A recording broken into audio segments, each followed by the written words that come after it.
Senior IAS officer doctor Pawan Kotwal Ladakh के पहले chief secretary होंगे। गुज़िश्ता दिनों यानी कि कल वजारत दाखिला ने चीफ सेक्रेटरी के तौर पर उनकी तकर्री को मंजूरी दे दी थी। डॉक्टर कोतवाल इस वक्त LG BD मिश्रा यानी कि लद्दाख के LG BD मिश्रा के हेडक्वार्टर एडवाइज़र हैं और वो जल्द ही लेह में नई जिम्मेदारी संभालेंगे। बता दें कि 2019 में यूनियन टेरिटरी बने लद्दाख में चीफ सेक्रेटरी का ओहदा नहीं था। बता दें कि तमाम रियासतों से मशवरे के बाद मरकज़ी हुकूमत ने 3 जनवरी को IAS रेगुलेशंस में तरमीम के लिए नोटिफिकेशन जारी किया था। नोटिफिकेशन में लद्दाख के लिए 14 ओहदे मंजूर किए गए, जिनमें चीफ सेक्रेटरी का ओहदा भी शामिल है। एक दिन पहले ही वजारत दाखिला ने लद्दाख में चीफ सेक्रेटरी की पोस्ट बनाने की मंजूरी दी थी। इंतज़ामी उमूर के हवाले से मरकज़ी हुकूमत कि ये एक अहम पेशरफ्त है। चीफ सेक्रेटरी के अलावा 2 ओहदे कमिश्नर सेक्रेटरी, एक पोस्ट जोनल कमिश्नर और LG के secretary, 2 secretary, 4 commissioner, 2 special secretary और एक पोस्ट एडिशनल सेक्रेटरी की है।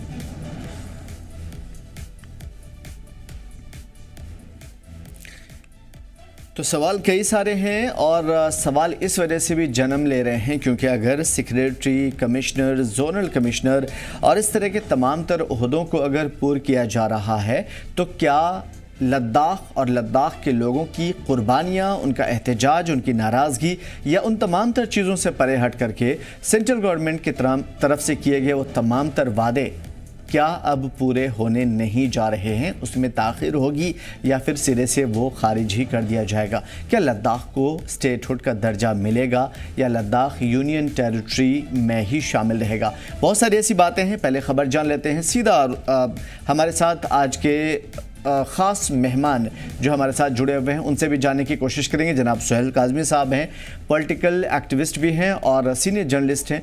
काज़मी साहब, इस्तकबाल है आपका। और फिरोज़ भी हमारे साथ करगिल से जुड़े हुए हैं। फिरोज़, इस खबर को किस नज़र से देखा जा रहा है अलग अलग हलकों में?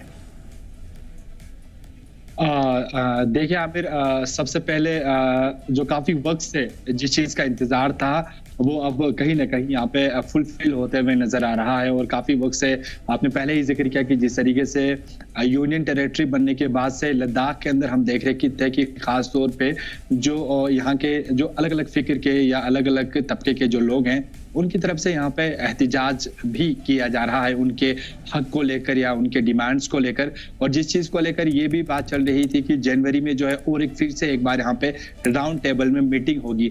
लेकिन उस सब के बरक्स इस वक्त हम देख रहे हैं कि एक खास तरीके का बड़ा ओहदा जो है इस वक्त लद्दाख के लिए पहले जो चीफ सेक्रेटरी के नाम पे जो पवन कोतवाल जी हैं उनको जो है मंजूरी दी गई है। और अब कुछ ही दिनों बाद जो है वो अपना नया ओहदा, उससे पहले आपको बताते चलें कि LG लद्दाख के एडवाइजर के तौर पर जो है वो अपने फराइज यहाँ पे खासतौर पे लद्दाख के अंदर अंजाम दे रहे हैं। और अब एक नया ओहदा जो है उनको संभालना पड़ेगा लद्दाख के अंदर।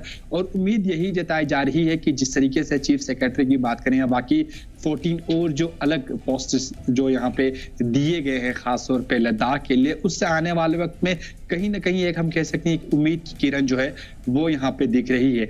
और इसी उम्मीद की किरण के साथ साथ आपको बताते चलें कहीं कहीं अलग अलग हलकों में जो है वो खुशी का इजहार भी यहाँ पे किया जा रहा है।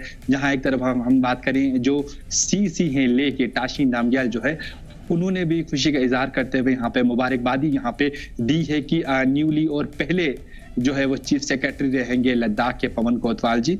और इसके अलावा आपको बताते चले वहीं कारगिल की अगर हम बात करें जो हज कमेटी के चेयरमैन है एजाज मजाज जो है उन्होंने भी यहाँ पे मुबारकबादी दी है पवन कोतवाल जी को। तो अब कहीं ना कहीं हम ये कह सकते हैं कि एक अलग ट्रैक जो है वो यहाँ पे देखने को हमें मिल रहा है। और कहीं ना कहीं जो लोगों की जो ख्वाहिशात थी, जो प्रॉब्लम जो क्रिएट हो रही थी, उससे अब कहीं ना कहीं डेवलपमेंटल इश्यूज की अगर हम बात करें, कहीं ना कहीं अब जो चीजें हैं वो डेवलपमेंटल की राह पे यहाँ पे देखने को मिल सकती है आने वाले वक्त में। अब जब ये पोस्ट्स यहाँ पे क्रिएट किए गए हैं, जब यहाँ पे नए लोग यहाँ पे ज्वाइन करेंगे और 14 अलग जो क्रिएशंस यहाँ पे की गई है, उससे यही उम्मीद जताई जा सकती है कि आने वाले वक्त में अब लद्दाख का जो मुस्तकबिल है कहीं ना कहीं एक सुनहरा यहाँ पे हो सकता है। जी आमिर। बिल्कुल जाहिर है कि लोग इस चीज़ का इस्तकबाल करेंगे ही, क्योंकि गवर्नमेंट की तरफ से अगर उनको ये जिम्मेदारियां दी गई है लद्दाख के अवाम के लिए, लेकिन इसके अंदर भी बहुत सारी ऐसी चीज़ें होती हैं जिनकी बारीकियों पर नज़र डालना ज़रूरी है। सुहेल काज़मी साहब हमारे साथ इस सिलसिले में जुड़े हुए हैं। जनाब काज़मी साहब, मैं आपसे ये समझूंगा, आपकी दूरदर्श निगाह क्या कहती है? अगर सेक्रेटरी आते हैं, चीफ सेक्रेटरी आते हैं, इस तरह के जितने भी ओहदे, जोनल कमिश्नर, इस तरह की जिम्मेदारियाँ दी जाती है, तो वक्ती तौर पर अगर कम आएगी हम जैसे एक तालिब इल्मों की निगाह में, तो यही नज़र आएगा कि वक्ती तौर पे तो फ़ायदा है। मैं आपसे समझूंगा कि आपकी दूरदर्श निगाह क्या कह रही है लद्दाख के लिए, क्योंकि सामने में 4 नुकाती मुद्दे भी हैं।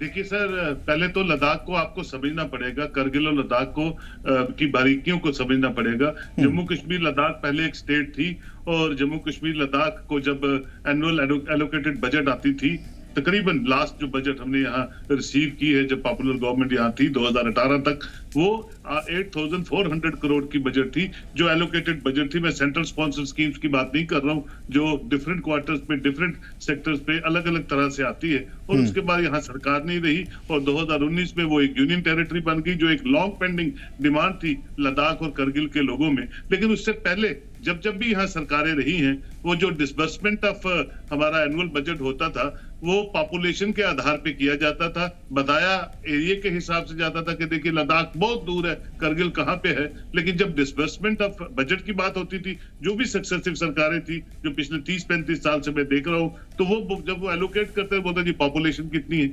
अब देखिए करगिल वॉर के बाद करगिल आपको पता चलना लगा, और करगिल जो है एक डिफरेंट आइडेंटिटी का एक डिस्ट्रिक्ट था, जो बिल्कुल स्नोबोर्ड एरिया से हमेशा परेशान रहता था, और लद्दाख की तो उससे भी हाई अल्टीट्यूड है। तो करगिल लद्दाख का इलाका देखिए, पूरा ट्रेन देखिए, और वहां की मुसीबतें देखिए पिछले 77 ईयर से। एक तो चाइना सटा हुआ है, वो तंग करता है, बार बार तंग करता है, पाकिस्तान तो करता ही करता है। फिर हाई अल्टीट्यूड होने के की वजह से हमारी रोड कनेक्टिविटी 3-3, 4-4 महीने बंद रहती थी, और जो हमारी कनेक्टिविटी लद्दाख से थी, करगिल की तो बिल्कुल नहीं थी। वहां तो एयर स्ट्रिप भी नहीं है, और वहां जहाज भी लैंड नहीं करता था। लेकिन लद्दाख का जो हमने देखा है सिलसिला, 84 में शायद मैं सबसे पहले लद्दाख में गया था, और उससे आज तक उनकी रोड जो एयर कनेक्टिविटी थी, वो या तो दिल्ली के साथ डायरेक्ट थी या चंडीगढ़ के साथ।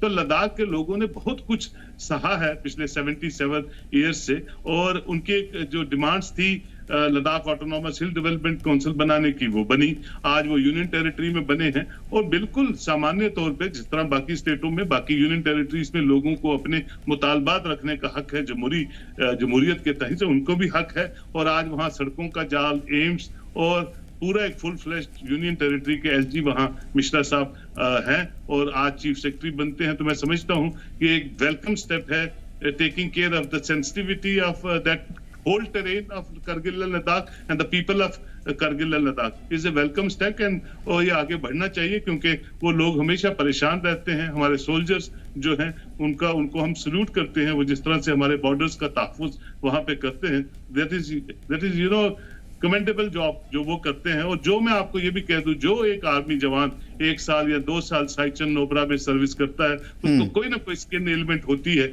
जो पूरी दुनिया जानती है, और वो फिर भी वहां तैनात रहते हैं -10-20 के टेम्परेचर में, और हमारी बॉर्डर्स की जो है वो उसका तहफ़्फ़ुज़ करते हैं। तो उस तरह के पूरी ओवरऑल टेरेन को देखते हुए, ह्यूमन एंगल को देखते हुए यूनियन टेरिटरी बनी, एलजी साहब बने, आज वो पवन कोतवाल साहब जो डिविजनल कमिश्नर जम्मू भी रहे हैं, डीसी जम्मू रहे हैं, डीसी डोडा रहे हैं, एक वेल एक्सपीरियंस्ड ब्यूरोक्रेट है, और उनको उन्होंने एडवाइजर से चीफ सेक्रेटरी बनाया है। और इससे पहले जो एसडी सिंह थे, जो additional director general of police थे, उनको स्पेशल डीजी या डीजी के तौर पे वहां तैनात किया गया है, जो पहले 2003 में एसएसपी ले भी वो तैनात रह चुके हैं। तो मैं समझता हूँ ऐसे कॉम्पिटेंट अफसरान को जब आप हेल्म ऑफ अफेयर्स पे बिठाते हैं, taking care of all the problems of Kargil and Ladakh, तो मैं समझता हूँ वो उनकी सब बातों को सुनने में बड़े सक्षम रहेंगे, और लद्दाख को आगे लेके चलेंगे। जो कंसीव प्लान है गवर्नमेंट ऑफ इंडिया के लद्दाख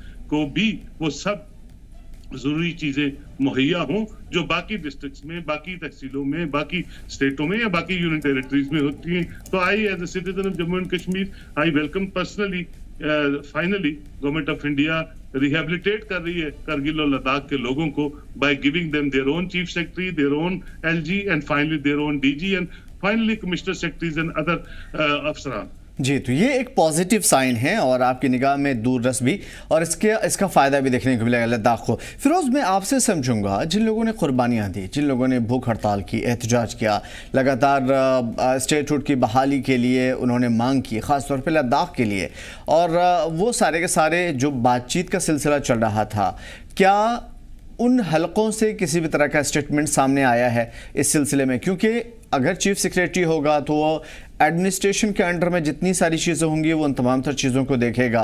तो ये ऐसा ही है जैसे कि किसी एक ख़ास ओहदे के लिए किसी को बैठा दिया गया हो और दूसरे ओहदे की जो मांग चल रही थी वो कहीं ना कहीं ठंडे बस्ते में डाल दी गई हो। तो उन हलकों का क्या कहना है जो इस पर लगातार स्टेटहुड की बात कर रहे थे, 6 शेड्यूल की बात कर रहे थे? देखिए आमिर, इस वक्त जितने भी या ऑर्गेनाइजेशन से या जितने भी जो तबके इस चीज को लेकर यहाँ पे एहतजाज कर रहे थे या ग्राउंड जीरो में हमें दिख रहे थे, चाहे अगर हम बात करें लेह लद्दाख से, अगर मैं शुरुआत करूं तो लेह लद्दाख में हमने देखा था कि सबसे पहले जो सोनम वांगचुक जी थे, उन्होंने क्लाइमेटिक एक्टिविस्ट जो थे, उन्होंने इस चीज की शुरुआत की थी। वो चीज में हमने देखा कि जितने भी ऑर्गेनाइजेशन हैं, जितने भी रिलीजियस ऑर्गेनाइजेशन है, सभी लोग एक